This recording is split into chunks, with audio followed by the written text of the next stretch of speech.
Oke, Assalamualaikum warahmatullahi wabarakatuh. Perkenalkan nama saya Hanifah Sani dari Ilmu Komunikasi UNJ Angkatan 2021.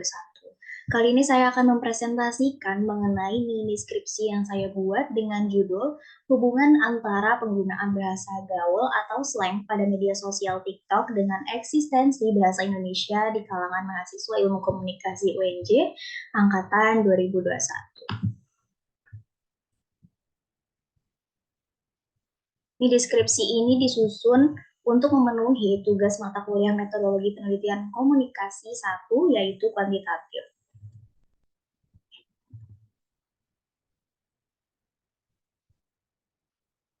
Daftar isinya di sini ada daftar tabel, daftar gambar, lalu di bab 1 pendahuluan berisikan latar belakang, rumusan masalah, tujuan penelitian, dan manfaat penelitian.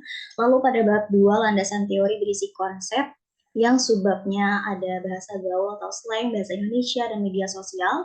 Lalu ada review literatur, variabel bebas atau X, variabel terikat atau Y, lalu model penelitian, hipotesis teori, dan di bab 3 metode penelitian ada paradigma penelitian, pendekatan penelitian, metode penelitian, populasi sampel dan teknik penarikan sampel, lalu ada hipotesis riset, hipotesis statistik, metode pengumpulan data, metode pengukuran data, metode analisis data, keterbatasan dan kelemahan penelitian, definisi operasional dan operasionalisasi konsep atau OKA.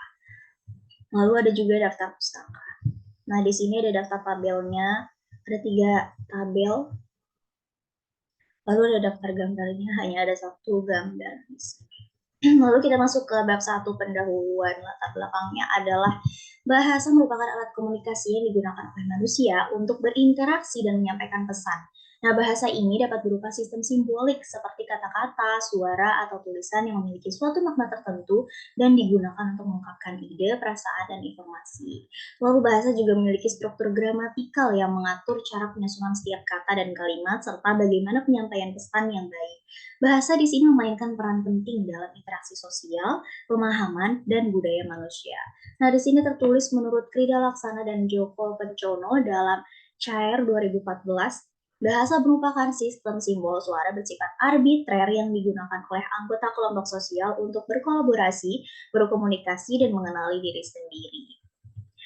Lalu, bahasa Indonesia merupakan bahasa Indonesia itu memegang peranan yang signifikan dan posisi penting dalam kehidupan bangsa Indonesia. Seperti yang kita ketahui dalam Ikrar Sumpah Pemuda, salah satu komitmen yang diungkapkan adalah pengakuan bahwa bahasa Indonesia merupakan bagian yang tak terpisahkan dari tanah air dan bangsa Indonesia. Nah, dalam konteks sejarahnya, bahasa Indonesia ini merupakan hasil dari perkembangan bahasa Melayu. Wah, yang bernama lingua franca, di antaranya beragam etnis, bangsa, dan latar belakang sosial budaya di wilayah yang luas seperti Nusantara. Nah, manusia ini dilahirkan sebagai entitas sosial yang memiliki kemampuan berpikir. Oleh karena itu, individu harus memiliki keterampilan untuk berinteraksi, bekerja sama, dan menjalin hubungan sosial di dalam kehidupan bermasyarakat. Individu ini memerlukan sarana komunikasi berupa bahasa, jadi bahasa itu sangat penting ya teman-teman. Nah, dalam kelompok sosial tersebut, individu terikat secara personal dengan ketertarikan individu sebagai bagian dari identitas mereka dalam kelompok tersebut. Nah, seiring perkembangan zaman, bahasa terus berkembang nih dan beradaptasi sesuai kehidupan masyarakat. Bahasa Indonesia ini perlu bertransformasi menjadi bahasa ilmu pengetahuan dan teknologi karena dalam era global saat ini, terutama di bidang teknologi informasi, perkembangan bahasa sangat cepat dan menjadi kunci penting dalam berkomunikasi serta berinovasi. Nah, sayangnya nih teman-teman, semakin berkembangnya waktu seperti yang kita tahu ya, bahasa Indonesia ini mulai mengalami pergeseran karena digantikan oleh bahasa lain selain bahasa Indonesia seperti bahasa asing atau bahasa gaul seperti mungkin yang teman-teman kenal adalah bahasa Jaksel gitu ya. Nah, masyarakat terutama generasi muda sering mengadopsi bahasa yang sederhana dan akrab di kalangan mereka untuk berkomunikasi dengan orang lain yang sering disebut sebagai bahasa gaul. Maka dari itu mungkin kenapa ya masyarakat sering menggunakan bahasa gaul karena mungkin merasa lebih santai dan lebih bisa mengekspresikan diri secara luas gitu ya. Nah, di sini menurut Mulyana, Bahasa gaul merujuk pada sekumpulan kata atau frasa dengan makna khusus, unik, seringkali di luar norma, atau bahkan bertentangan dengan penggunaan konvensionalnya dalam subkultur tertentu. Nah, bahasa gaul ini merupakan salah satu ragam bahasa yang tumbuh sebagai cabang dari bahasa Indonesia. Selain bahasa gaul, dahulu masyarakat juga mengenal bahasa prokem yang sering disebut sebagai bahasa sandi. Nah, mungkin teman-teman di sini baru mendengar kata bahasa prokem ini ya. Nah, sejak meneliti penelitian ini, saya juga baru tahu bahasa prokem itu apa. Ternyata bahasa prokem itu nggak jauh beda sama bahasa gaul. Bahasa prokem itu ibaratnya bahasa gaul anak zaman dulu lah gitu, kayak bokap, nyokap, prokum gitu-gitu. Nah, menurut Pusat Bahasa dan Sastra, bahasa prokem itu bahasa yang digunakan dan populer di kalangan remaja tertentu. Bahasa gaul atau prokem ini umumnya mulai populer di kalangan masyarakat pada tahun 1980-an. Pada masa itu, bahasa tersebut digunakan oleh kelompok pergaulan preman sebagai bentuk kode komunikasi mereka. Salah satu tujuan utama penggunaan bahasa prokem saat itu adalah untuk menjaga kerahasiaan isi percakapan dari pihak-pihak di luar kelompok. Nah, mungkin sama kayak kita kalau misalkan itu lagi marahan nih sama teman, terus kita mau ngobrol sama teman kita tapi menggunakan bahasa sandi, itu biasanya bahasa G, bahasa S gitu-gitulah. Nah, dalam beberapa kasus, penggunaan bahasa prokem saat itu tidak terbatas pada situasi atau tempat tertentu. Nah, hal itu membuat orang awam yang pada saat itu tidak mengerti bahasa prokem jadi ngerti dan jadi ngikutin untuk pakai bahasa prokem itu juga. Nah, jadinya malah jadi kebiasaan gitu di kalangan masyarakat, malah jadi kebiasaan untuk menggunakan bahasa prokem yang sampai saat ini jadi kebiasaan untuk menggunakan bahasa gaul gitu. Nah, fenomena ini, sorry. Nah, sejalan dengan perkembangan teknologi komunikasi seperti adanya internet dan media sosial, itu menyebabkan pertumbuhan dan perubahan bahasa menjadi lebih sangat pesat. Fenomena ini sering disebut sebagai evolusi bahasa digital. Melalui platform-platform ini, orang dapat dengan cepat berbagi kata-kata baru, frasa, atau singkatan yang kemudian menjadi bagian dari bahasa gaul yang terus berkembang. Sayangnya, selain itu, perkembangan teknologi komunikasi juga dapat menimbulkan masalah nih guys, terkait penggunaan bahasa Indonesia yang baik dan benar. Nah, penggunaan bahasa Indonesia yang tidak sesuai dengan kaidah bahasa Indonesia yang baik dan benar sering terlihat di berbagai platform media sosial dan komunikasi digital, terutama di kalangan remaja. Nah, melihat semakin maraknya penggunaan bahasa gaul di kalangan remaja dalam komunikasi sehari-hari, ditakutkan dapat memiliki dampak negatif pada keberadaan bahasa Indonesia sebagai bahasa nasional atau bahasa pemersatu bangsa ya, yang bisa kita kenal juga sebagai identitas bangsa kita ya. Nah, masyarakat khususnya remaja memiliki anggapan bahwa apabila tidak memahami bahasa gaul, maka mereka itu tidak kekinian. Kalau misalkan kita nggak ngerti bahasa gaul tertentu, kita dianggap ketinggalan zaman gitu. Nah, selain itu, menggunakan bahasa gaul dalam percakapan sehari-hari membuat remaja lebih percaya diri dan memberikan efek yang lebih menyenangkan gitu ya. Penggunaan bahasa gaul bukan hanya berasal dari modifikasi bahasa Indonesia, tetapi juga melibatkan adaptasi dari berbagai bahasa lain. Nah, di sini saya punya tabel contoh bahasa gaul dan bahasa baku ya. Seperti yang mungkin ini sudah sangat akrab di telinga teman-teman, kata-kata ini. Sahabat, bebasan, sampai, kuy, yuk gitu lah. Bucin, budak cinta, gercep, gerak cepat, dan lain-lain. Nah, dari tabel di atas, dapat dilihat bahwa bahasa gaul berasal dari standar bahasa Indonesia yang baku. Selain kata-kata di atas, masih banyak bahasa gaul lainnya yang digunakan di kalangan masyarakat. Salah satunya adalah pencampuran antara penggunaan bahasa Indonesia dan bahasa Inggris seperti yang kita tahu adalah bahasa Jaksel. Nah, penggunaan bahasa gaul yang semakin meluas dalam kehidupan sehari-hari dapat memudahkan makna dan penggunaan bahasa Indonesia yang baik, sopan, dan santun. Sarwono pada tahun 2019 mengutarakan bahwa bahasa gaul ini merujuk pada bahasa khas remaja yang terus berubah dan dapat dimengerti oleh hampir seluruh remaja di tanah air yang memiliki akses ke media sosial. Bayangin betapa ngerinya, hampir seluruh remaja di tanah air loh ngerti bahasa gaul. Iya, kalau misalkan mereka bisa menggunakan dengan bijak, tapi kalau ada beberapa orang yang tidak bisa menggunakannya dengan bijak, itu bisa gawat untuk eksistensi bahasa Indonesia. Nah, salah satu media sosial yang menjadi wadah perkembangan bahasa gaul yang sangat pesat ini adalah TikTok. Mungkin kalian udah sangat akrab ya dengan TikTok, isinya gimana, komentarnya gimana, trennya gimana, segala macam.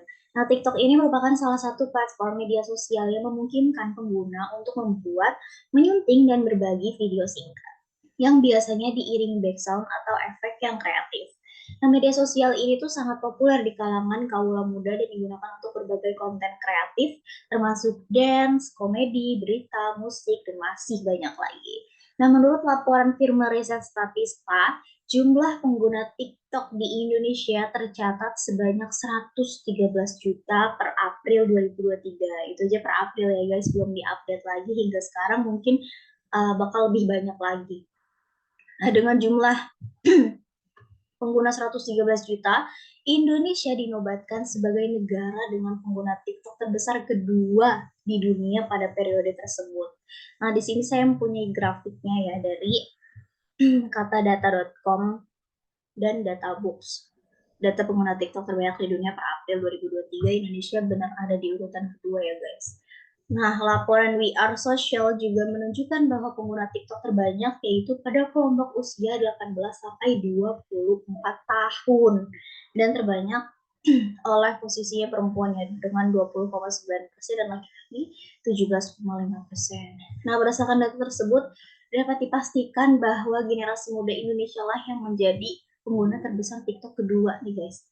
Dari banyaknya media sosial yang ada, peneliti memilih TikTok. Saya sebagai peneliti memilih TikTok dengan alasan keunggulannya. TikTok ini dikatakan unggul dibanding media sosial lainnya karena fitur pada aplikasi ini sangat beragam. Salah satunya adalah pengguna TikTok dapat membuat video singkat dengan durasi 15 detik hingga 1 menit. Nah, melalui video singkat tersebut, pengguna dapat memanfaatkan fitur komentar untuk mengomentari berbagai video di TikTok. Nah, umumnya komentar yang diberikan oleh para pengguna TikTok ini identik dengan bahasa gaul atau slang. Bahasa gaul dalam TikTok bisa diambil dari berbagai bahasa, misalnya bahasa daerah, bahasa asing, atau plesetan dari bahasa Indonesia itu sendiri dengan bentuk dan makna yang berbeda-beda, menyesuaikan konteks video yang dikomentarkan. Mungkin kalian sering ya ngelihat isi komentar yang isinya mayoritas bahasa gaul gitu, atau bahkan kalau misalkan kalian nggak terlalu ngikutin media sosial atau tren gitu, ada bahasa baru kayak skena gitu, tiba-tiba baca komentar, skena apaan sih, kok tiap hari kayak ada aja kosakata baru dalam hidup ini gitu loh. Nah, contoh data bentuk bahasa gaul yang terdapat dalam media sosial TikTok ini diambil dari salah satu akun artis TikTok yang bernama Sandi Saputra yang memiliki lebih dari 14,7 juta pengikut. Bahasa gaul yang telah ditemukan yaitu relate bet anjir, dibacanya relate bet anjir. Video tersebut itu memiliki konteks Sandi yang menceritakan pengalaman yang telah membuatnya patah hati. Jadi mungkin Sandi menceritakan pengalaman dia patah hati gitu. Terus orang-orang yang nonton video dia tuh kayak merasakan hal yang sama gitu. Ibu juga pernah ngerasain itu, gue juga pernah ngerasain pengalaman itu. Jadi dia bilang relate bet anjir, kayak sama banget sama gue gitu. Nah, dari data di atas, kata relate itu berarti berhubungan, berasal dari kata bahasa Inggris. Bet itu merupakan bentuk singkatan dari kata banget atau dalam bahasa Indonesia adalah sangat, dan kata anjir merupakan bentuk pelesetan dari kata yang cukup kasar.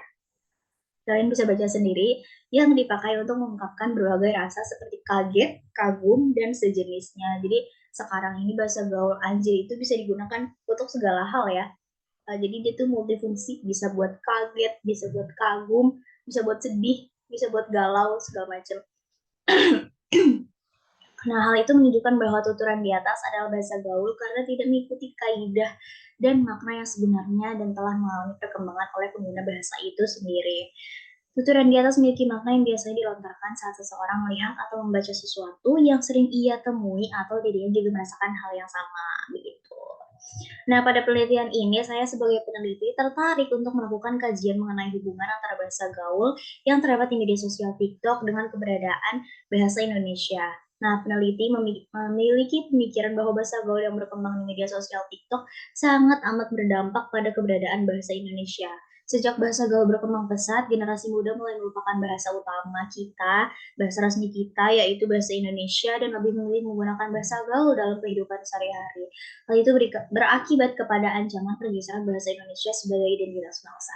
Menurut saya, sebenarnya bahasa gaul itu tidak masalah digunakan dalam kehidupan sehari-hari, asal tahu porsinya dan tahu situasi kondisi yang pas gitu loh. Kalau misalkan kalian lagi presentasi di depan kelas, di depan dosen, atau kalian sedang mengikuti seminar, masa ya pakai bahasa gaul? Kan kalian harus seenggaknya punya ilmu soal tata bahasa dan ejaan soal bahasa Indonesia yang benar dan baik gitu loh. Nah, di sini ada rumusan masalah, ada 4 rumusan masalah, yaitu bagaimana hubungan antara bahasa gaul dengan keberadaan bahasa Indonesia saat ini, lalu bagaimana media sosial TikTok mempengaruhi generasi muda dalam etika berbahasa, lalu apakah generasi muda mampu menyesuaikan bahasa yang mereka gunakan dengan situasi dan kondisi tertentu, dan apakah bahasa Indonesia terancam punah akibat adanya bahasa gaul. Lalu tujuan penelitian di sini adalah mengetahui hubungan antara penggunaan bahasa gaul dengan keberadaan bahasa Indonesia, lalu mengetahui dampak penggunaan bahasa gaul di media sosial, dan mengetahui kemampuan masyarakat dalam menjaga dan melestarikan bahasa Indonesia.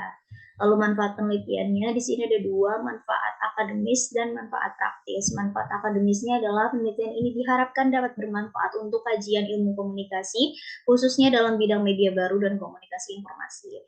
Lalu untuk manfaat praktisnya, penelitian ini diharapkan dapat membantu memperkaya pengetahuan mengenai keterampilan komunikasi menggunakan bahasa Indonesia yang sesuai dengan kaidah kebahasaan. Juga keterampilan dalam mengolah penggunaan bahasa sesuai dengan situasi dan kondisi tertentu. Kalau kita masuk ke bab 2, landasan teori, di sini ada konsep bahasa gaul atau slang. Bahasa gaul merupakan bahasa yang digunakan oleh sekelompok orang untuk melakukan interaksi komunikasi antara penutur dan mitra tuturnya dengan menggunakan bahasa yang dibuatnya sendiri. Dan biasanya berupa singkatan yang tidak sesuai dengan kaidah penulisan yang benar. Pendapat tersebut diperkuat oleh penelitian yang dilakukan oleh Sari pada tahun 2015, di mana bahasa gaul secara universal dilakukan oleh kalangan remaja dalam waktu tertentu sebagai alat interaksi komunikasi antar sesama. Nah, permasalahan tersebut terjadi akibat remaja mempunyai bahasa yang unik dalam mengekspresikan diri. Nah, istilah bahasa gaul ini akan mengalami perubahan seiring berjalannya waktu. Dalam kata lain, setiap generasi itu akan memiliki kosakata yang berbeda untuk berkomunikasi. Kayak zaman dulu itu 1980-an atau 1990-an mungkin bahasa gaulnya kayak rokum, artinya rumah, bokap, nyokap, ibu bapak gitu kan. Terus makin kesini ada lagi kata baru anjir, sans, mager, mantul gitu. Nah mungkin nanti di atas generasi kita lagi, itu seperti itu. Pokoknya nanti generasi selanjutnya mungkin akan banyak lagi kosakata baru dari bahasa gaul ini. Nah, penelitian mengenai berbagai macam bahasa gaul telah dilakukan oleh peneliti terdahulu, yaitu Erika dan teman-temannya pada tahun 2019. Ia mengemukakan bahwa karakteristik khusus dari bahasa gaul dapat terlihat ketika bahasa tersebut memiliki sifat yang singkat, lincah, dan kreatif. Nah, selain itu dalam perkembangan bahasa gaul, kata-kata yang awalnya panjang akan disingkat melalui proses morfologi dan diganti dengan kata-kata yang lebih pendek. Kayak salah satu contohnya itu bahasa bakunya kan memang gitu ya, tapi kita ganti jadi emang. Nah, seiring berjalannya waktu itu mungkin pendek lagi tuh. Memang, emang, mang ya, gitu.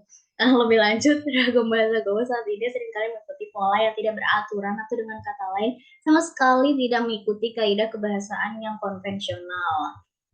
Nah, bahasa gaul ini semakin meluas di masyarakat, bahkan digunakan oleh individu berpendidikan dalam berbagai konteks, baik lisan maupun tulisan, termasuk dalam situasi formal dan non-formal. Nah, ini tuh yang gawat. Kalau misalkan bahasa gaul itu tidak digunakan dengan porsi dan tempat yang pas, itu tidak mencerminkan kita sebagai bahasa Indonesia, kita sebagai bangsa Indonesia yang baik dan benar gitu loh. Nah,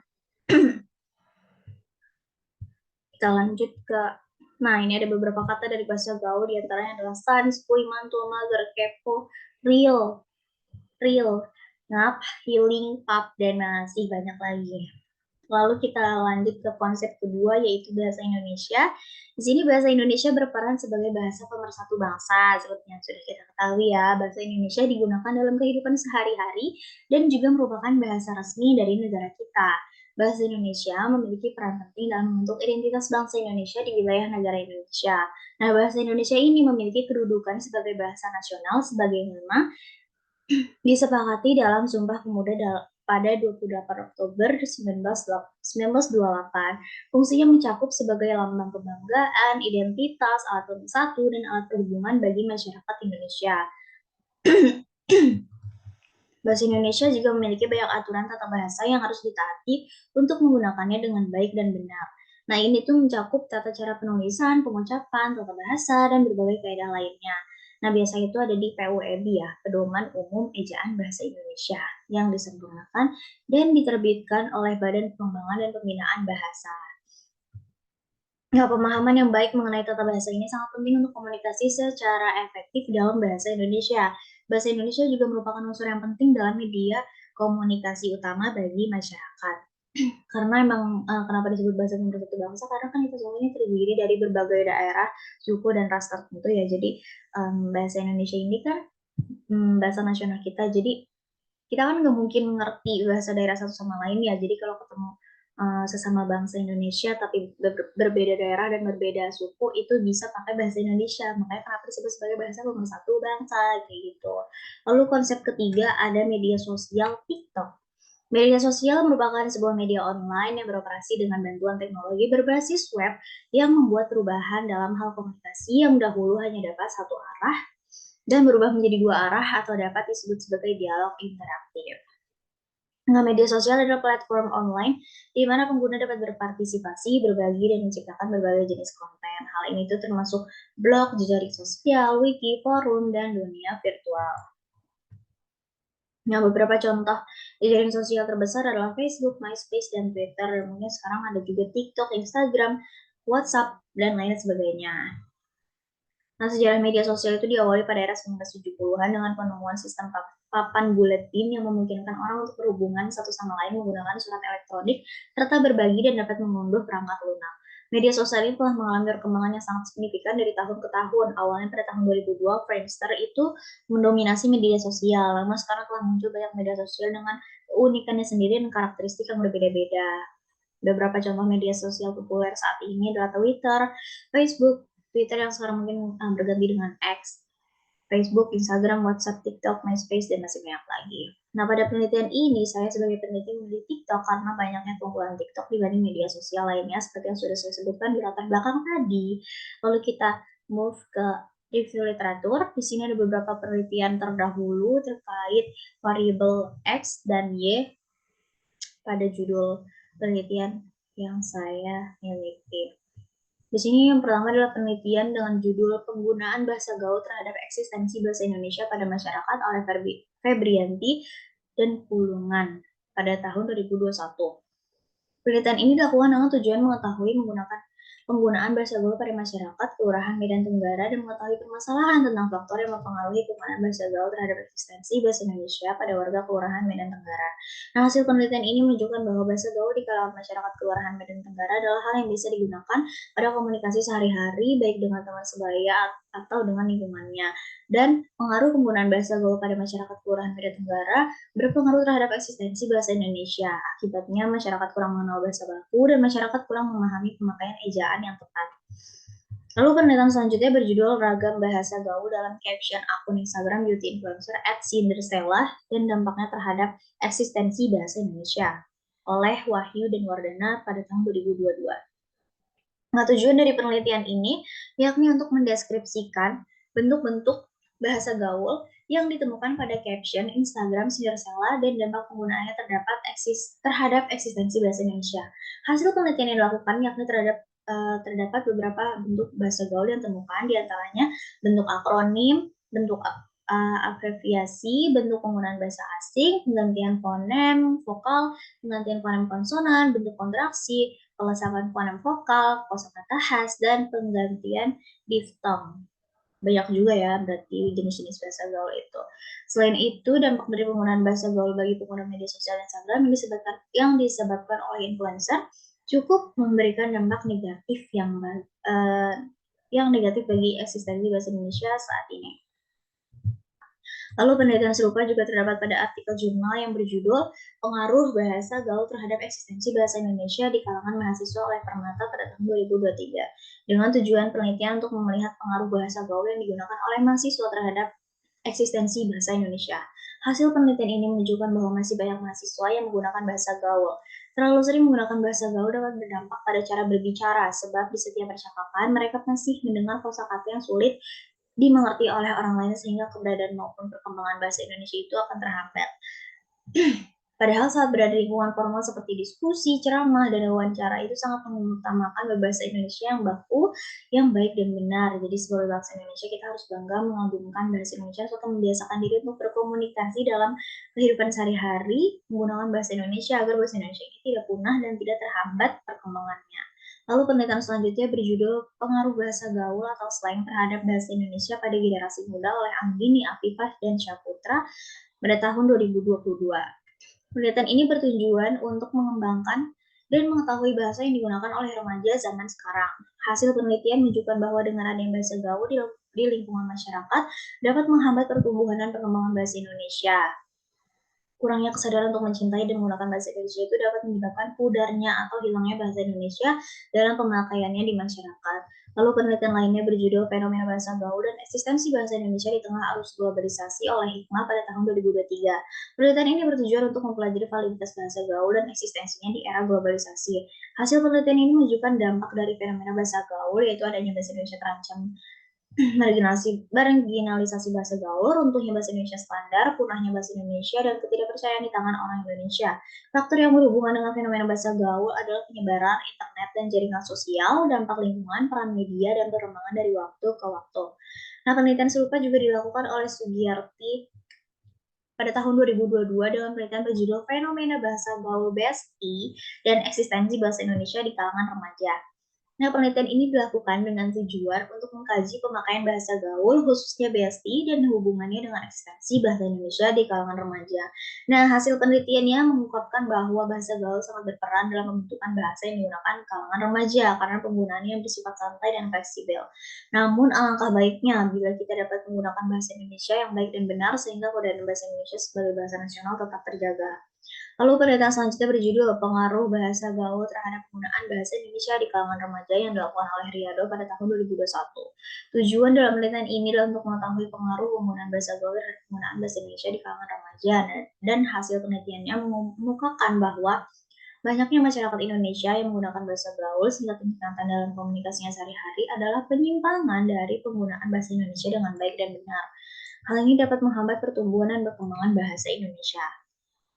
Lalu penelitian lainnya berjudul Analisis Penggunaan bahasa gaul ke dalam bahasa Indonesia di kalangan siswa sekolah dasar oleh Jadidah, Taskia, Agustin, dan lain-lain pada tahun 2023. Tujuan penelitiannya dilakukan adalah untuk menganalisa penggunaan bahasa gaul dan bahasa Indonesia dalam kehidupan sehari-hari siswa sekolah dasar. Hasil penelitian menunjukkan bahwa identitas bangsa itu tidak akan lepas dari penggunaan bahasa yang ada, seperti yang telah disepakati bahwa jati diri bangsa Indonesia itu sendiri adalah penggunaan bahasa Indonesia, yaitu bahasa pemersatu. Dan untuk penggunaan bahasa asing tersebut sudah tentu akan berpengaruh pada eksistensi penggunaan bahasa Indonesia yang baik dan benar. Penelitian serupa dilakukan oleh Nurah Mizah dan Wahidatun Nisa pada tahun 2022 dengan judul penelitian Pengaruh Penggunaan Bahasa Gaul di Kalangan Remaja Terhadap Bahasa Indonesia. Nah, tujuan dilakukannya penelitian ini adalah untuk mengetahui pengaruh penggunaan bahasa gaul di kalangan remaja pada media sosial terhadap bahasa Indonesia dan juga untuk mengetahui dampak positif dan negatifnya. Penelitian menghasilkan pernyataan bahwa bahasa gaul memiliki pengaruh kuat terhadap perkembangan bahasa Indonesia dalam masyarakat. Pendukung kemajuan bahasa gaul ialah para remaja. Nah, pesatnya perkembangan bahasa gaul di kalangan remaja dapat berdampak buruk bagi keberadaan bahasa Indonesia. Tetapi bahasa gaul itu tidak selalu memiliki konotasi buruk, asalkan setiap individu dapat memposisikan bahasa gaul pada situasi dan kondisi yang sesuai. Lalu penelitian selanjutnya oleh Yusril dan Tresyalina dengan judul Pengaruh Bahasa Gaul Terhadap Penggunaan Bahasa Indonesia pada Anak Usia 6-12 tahun. Tujuan penelitian ini adalah untuk mempelajari pengaruh bahasa gaul terhadap penggunaan bahasa Indonesia oleh anak usia 6-12 tahun. Bukan hanya remaja, melainkan anak-anak atau bahkan semua kalangan di masyarakat itu bisa menggunakan bahasa gaul. Oleh sebab itu, penelitian ini dilakukan. Hasil penelitian memaparkan bahwa bahasa gaul adalah bahasa pergaulan anak muda yang memiliki keanekaragaman budaya di bidang bahasa. Penggunaan bahasa gaul yang secukupnya dan digunakan dengan tepat dan sesuai dengan porsinya akan jauh lebih baik dibandingkan dengan penggunaan bahasa gaul yang berlebihan. Nah, kurangnya kesadaran untuk mencintai dan menggunakan bahasa Indonesia akan berdampak lunturnya atau hilangnya bahasa Indonesia di masyarakat. Nah, di sini ada review literaturnya perbandingan penelitian terdahulu ya. Lalu di sini ada variabel bebas atau X. Jadi variabel bebas itu merupakan variabel yang memiliki pengaruh atau menyebabkan perubahan pada variabel dependen yaitu Y, yang merupakan fokus utama penelitian. Nah, variabel bebas itu merupakan variabel yang mempengaruhi atau menjadi sebab perubahannya atau timbulnya variabel dependen atau terikat menurut Sugiono tahun 2019. Dalam penelitian ini, variabel bebas terletak pada penggunaan bahasa gaul atau slang. Lalu variabel terikat atau Y merupakan variabel yang dipengaruhi oleh variabel X atau variabel independen dalam suatu penelitian.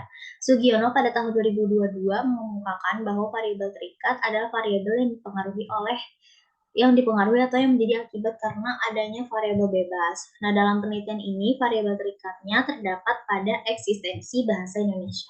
Di sini model penelitiannya adalah penggunaan bahasa gaul atau slang sebagai variabel X mempengaruhi eksistensi bahasa Indonesia sebagai variabel Y. Lalu hipotesis teori pada penelitian ini adalah adanya hubungan antara penggunaan bahasa gaul pada media sosial TikTok dengan eksistensi bahasa Indonesia di kalangan mahasiswa Ilmu Komunikasi UNJ angkatan 2021. Kita move lagi ke bab 3 metode penelitian.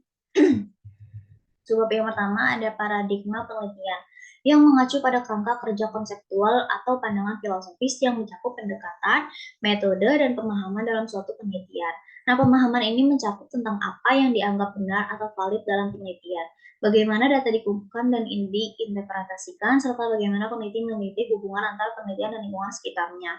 Bogdan dan Bigland dalam UNO 2021 menyebutkan bahwa paradigma penelitian merupakan suatu kumpulan yang kurang tepat atau masih dalam keadaan longgar dari banyaknya asumsi yang diketahui bersama, konsep serta proposisi yang mengarahkan cara berpikir dalam penelitian. Nah, melalui penelitian ini akan diketahui suatu kebenaran atau kebenaran yang perlu diperbaiki mengenai hubungan antara penggunaan bahasa gaul pada media sosial TikTok dengan eksistensi bahasa Indonesia di kalangan mahasiswa Ilmu Komunikasi UNJ angkatan 2021. Lalu pendekatan penelitian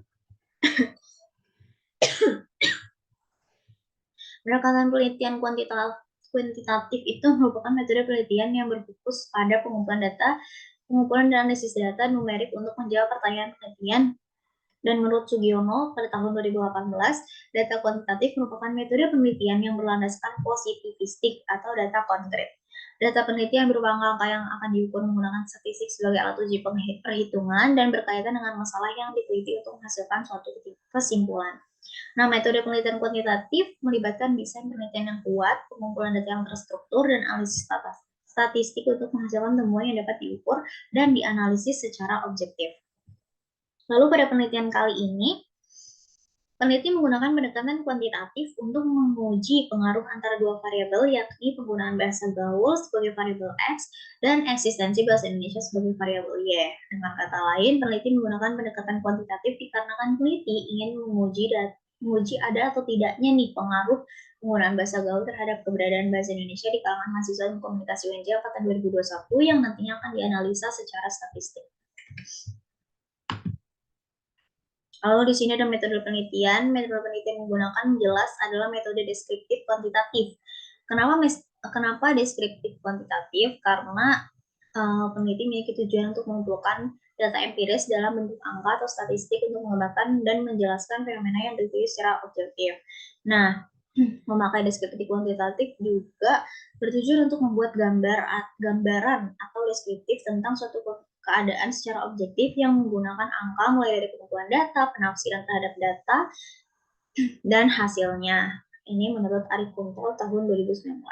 Nah, metode ini sering digunakan untuk mengidentifikasi pola, hubungan, atau karakteristik dan dalam data tanpa mengambil langkah-langkah untuk memanipulasi variabel. Lalu di sini populasi, sampel, dan teknik penarikan sampel. Populasi menurut Sugiono pada tahun 2019 adalah wilayah generalisasi yang terdiri atas objek atau subjek yang mempunyai kuantitas dan karakteristik tertentu yang ditetapkan oleh peneliti untuk dipelajari dan kemudian ditarik kesimpulannya. Nah, populasi pada penelitian ini adalah kalangan mahasiswa Ilmu Komunikasi Universitas Negeri Jakarta angkatan 2021 yang berjumlah 124 orang. Lalu, sampel menurut Sugiono adalah bagian dari jumlah dan karakteristik yang dimiliki oleh populasi tersebut. Dalam penelitian ini, sampel yang diambil adalah mahasiswa Ilmu Komunikasi UNJ angkatan 2021 sebanyak 95 orang. Lalu teknik penarikan sampel adalah proses pemilihan sejumlah contoh atau elemen dari suatu populasi yang lebih besar untuk diuji atau dianalisis. Menurut Handayani tahun 2020, teknik pengambilan sampel atau biasa disebut dengan sampling adalah proses menyeleksi sejumlah elemen dari populasi yang diteliti untuk dijadikan sampel dan memahami berbagai sifat atau karakter dari subjek yang dijadikan sampel yang nantinya dapat dilakukan generalisasi dari elemen populasi. Nah, secara umum teknik pengambilan sampel dibagi menjadi dua jenis, yaitu probability sampling dan non-probability sampling. Nah, teknik penarikan sampel yang digunakan dalam penelitian ini adalah metode simple random sampling atau sampling acak sederhana. Menurut Sugiono dalam Harahap et al. 2018, simple random sampling adalah metode yang digunakan untuk menentukan sampel dari populasi dengan acak sederhana sampai setiap populasi memiliki peluang yang sama besar untuk digunakan berbagai sampel. Nah, untuk menentukan jumlah sampel, ada rumus Levin, bisa dilihat rumus Levinnya. Dengan N yaitu peran sampel, lalu N yang di atas itu peran populasi, dan E itu persen kelonggaran ketidaktelitian karena kesalahan pengambilan sampel, dalam hal ini sebanyak 5%. Lalu di sini hasilnya adalah 94,65 yang dibuatkan menjadi 95. Lalu ukuran sampel adalah jumlah individu atau elemen yang diambil dari populasi untuk mewakili populasi tersebut dalam suatu penelitian atau survei. Dari sebuah buku Gajah Mada University Press berjudul Desain dan Ukuran Sampel untuk Penelitian Kuantitatif dan Kualitatif di Bidang Kesehatan yang ditulis oleh Bisma Murti pada tahun 2013, ukuran sampel adalah jumlah subjek yang diperlukan dalam sebuah penelitian yang merupakan aspek penting dari sebuah penelitian karena menentukan presisi atau ketelitian, estimasi atau taksiran tentang parameter populasi yang diteliti, dan reliabilitas atau konsistensi kesimpulan tentang hipotesis yang diuji. Lalu di sini ada hipotesis riset. Hipotesis riset menurut Sugiono pada tahun 2019 adalah jawaban awal bersifat sementara terhadap rumusan pertanyaan penelitian yang didasarkan pada informasi empiris yang diperoleh melalui proses pengumpulan data. Nah, hipotesis penelitian terdapat pada penelitian ini adalah yang pertama, H0-nya penggunaan bahasa gaul tidak berpengaruh terhadap eksistensi bahasa Indonesia. Lalu H1-nya penggunaan bahasa gaul ini berpengaruh terhadap eksistensi bahasa Indonesia. Lalu hipotesis statistik merupakan suatu anggapan sementara mengenai populasi dalam penelitian berbasis data kuantitatif yang perlu diuji untuk memastikan kebenarannya. Nah, dalam penelitian ini hipotesis statistik terletak pada H0-nya tidak terdapat pengaruh penggunaan bahasa gaul terhadap eksistensi bahasa Indonesia, dan H1-nya terdapat pengaruh penggunaan bahasa gaul terhadap eksistensi bahasa Indonesia. Metode pengumpulan data yang peneliti gunakan adalah metode pengumpulan data survei atau angket ya. Metode pengumpulan data adalah proses atau teknik yang digunakan untuk mengumpulkan informasi atau data dalam suatu penelitian studi. Tujuannya adalah untuk mendapatkan data yang relevan dan dapat digunakan untuk analisis yang lebih lanjut. Nah, menurut Sugiono, metode pengumpulan data dapat mencakup survei, wawancara, observasi, pengumpulan data sekunder, dan berbagai teknik lainnya. Nah, dalam penelitian ini, metode pengumpulan data yang digunakan adalah kuesioner atau angket. Kuesioner sendiri merupakan salah satu instrumen penelitian yang digunakan untuk mengumpulkan data dari responden. Kuesioner berisi sejumlah pertanyaan yang dirancang untuk mendapatkan informasi tertentu dari responden. Lalu selanjutnya adalah metode pengumpulan data. Di sini ada validitas dan reliabilitas. Yang pertama, validitas adalah ukuran sejauh mana suatu tes atau alat pengukuran dapat mengukur apa yang seharusnya diukur. Nah, menurut Sugiono pada tahun 2018, menyatakan uji validitas merupakan persamaan data yang dilaporkan oleh peneliti dengan data yang diperoleh langsung yang terjadi pada subjek penelitian. Pada penelitian ini akan diuji validitas dari variabel X, yaitu penggunaan bahasa gaul, dan uji validitas variabel Y, yaitu eksistensi bahasa Indonesia. Peneliti melakukan pengujian terhadap kedua variabel dengan menggunakan perangkat SPSS dan metode Kaiser-Meyer-Okin serta uji Bernard. Hasil dari pengujian ini akan menunjukkan validitas data pada kedua variabel jika nilai KMO melebihi 0,5. Lalu reliabilitas menurut Sugiono pada tahun 2017 adalah ukuran sejauh mana suatu tes atau alat pengukuran dapat menghasilkan suatu hasil yang konsisten dan stabil dari waktu ke waktu. Ada berbagai metode untuk mengukur reliabilitas seperti uji ulang, tes retest, konsistensi internal atau converse alpha, dan sebagainya yang membantu mengevaluasi sejauh mana alat pengukuran dapat diandalkan dalam mengukur apa yang dimaksud. Dalam analisis reliabilitas pada penelitian ini dengan menggunakan bantuan perangkat SPSS, pengukuran dilakukan dengan converse alpha. Data dianggap memiliki tingkat reliabilitas yang memadai jika nilai converse alpha-nya melebihi 0,6. Lalu kita move ke metode analisis data. Di sini ada dua, analisis data univariate dan bivariate. Analisis data univariate diketahui hanya menggunakan satu variabel, maka alat statistik univariate seperti UGT atau ANOVA tidak memadai untuk menjelaskan hubungan antar variabel menurut Santoso 2017. Nah, pada penelitian ini analisis data univariate dapat dilakukan karena pengolahan data bersifat sederhana dan praktis. Lalu data bivariate diketahui memiliki alat-alat statistik seperti metode yakni korelasi atau regresi sederhana yang mampu menjelaskan dua variabel menurut Santoso tahun 2017. Pada penelitian ini, analisis data bivariate dapat dilakukan karena pengolahan data menjelaskan tentang dua variabel. Lalu di sini keterbatasan dan kelemahan penelitian. Keterbatasan penelitian adalah batasan atau kendala yang ada dalam suatu studi atau penelitian tertentu. Nah, keterbatasan penelitian ini terletak pada waktu, jumlah sampel, formulasi, dan sebagainya. Lalu kelemahan penelitian ini terletak pada kurangnya kejelasan dalam penjelasan peneliti, keterbatasan sumber, dan faktor-faktor lain yang menjadikan penelitian ini terasa kurang kuat baik dalam aspek pengujian maupun hasil penelitian. Oleh karena itu, peneliti diharapkan dapat melanjutkan penelitian ini dengan tujuan untuk mencapai hasil yang lebih baik sekaligus memperbaiki kelemahan yang ada. Lalu kita move ke definisi operasional. Teori yang saya gunakan dalam definisi operasional penelitian ini adalah komunikasi verbal. Kenapa komunikasi verbal? Karena komunikasi verbal itu erat kaitannya dengan bahasa. Bahasa itu kan alat komunikasi kita sehari-hari dan komunikasi kita sehari-hari itu disebut komunikasi verbal. Nah, proses komunikasi verbal itu proses berkomunikasi yang melibatkan penggunaan kata-kata lisan atau ucapan untuk menyampaikan pesan, informasi, atau ide antara individu dan kelompok. Hal ini melibatkan percakapan, pidato, diskusi, dan segala bentuk interaksi yang melibatkan penggunaan bahasa lisan untuk berkomunikasi. Komunikasi verbal atau verbal communication dalam pemakaiannya menggunakan bahasa. Bahasa dapat didefinisikan seperangkat kata yang telah disusun secara terstruktur sehingga menjadi himpunan kalimat yang mengandung arti. Lalu saya juga menggunakan teori sosiolinguistik yang artinya subdisiplin linguistik yang membahas bahasa dalam hubungan pemakaiannya di masyarakat. Dalam hal ini, sosiolinguistik membicarakan pemakaian bahasa, tempat pemakaian bahasa, tata tingkat bahasa, dan pemakaian ragam bahasa. Sementara itu, Delhaimes dalam Sumarsono tahun 2017 mengatakan sosiolinguistik mengacu pada pemakaian data kebahasaan dan menganalisis ke dalam ilmu-ilmu lain yang menyangkut kehidupan sosial, mengacu pada data kemasyarakatan, dan menganalisis ke dalam linguistik. Pada penelitian ini yang berjudul hubungan antara penggunaan bahasa gaul pada media sosial TikTok dengan eksistensi bahasa Indonesia di kalangan mahasiswa ilmu komunikasi media angkatan 2021, terdapat dua variabel, yaitu penggunaan bahasa gaul sebagai variabel bebas atau X dan eksistensi bahasa Indonesia sebagai variabel terikat atau Y. Nah, dimensi dari bahasa gaul sendiri ada bentuk nasalisasi berupa kata sans, chance, joms, dan gengs. Lalu bentuk pembalikan struktur fonem, yaitu yu dibalik jadi kui, lucu dibalik jadi ucul, solo dibalik jadi wolos. Bentuk sisipan, contohnya ada kata oka gitu, jadi bokap, nyokap gitu.